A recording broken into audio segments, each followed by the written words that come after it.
Aheri times खेड्यातील बातमी शहरापर्यंत। आलापल्ली सिरोंचा राष्ट्रीय महामार्ग क्रमांक 353 चे काम गेल्या 6 वर्षांपासून रखडल्याने नागरिकांमध्ये तीव्र नाराजी व्यक्त होत आहे।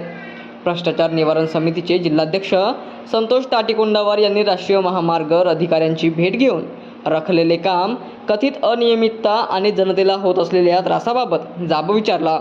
रस्त्याच्या कामाची सखोल चौकशी करून दोषी कंत्राटदार व संबंधित अधिकाऱ्यांवर कठोर कारवाई तसेच आवश्यक असल्यास गुन्हे दाखल करण्याची मागणी त्यांनी केली। यावेळी राष्ट्रीय महामार्ग विभागाचे अधीक्षक अभियंता विवेक नवले, कार्यकारी अभियंता प्रफुल्ल केडकर, डेप्युटी अभियंता बोबडे व संबंधित अधिकारी उपस्थित होते। आता आश्वासन नको, महामार्गाचे काम तातडीने पूर्ण करा अशी मागणी नागरिकांसह संतोष ताटीकोंडावार यांनी केली आहे। 2-4 महिन्यापासून खुला उभा आहे, मग त्याच्यावर लक्ष का नाही घालत संबंधित एजन्सी? आपण तुम्हालाही म्हणतो सर, तुमचं काम आहे सर, सरांचं काम नाही आहे।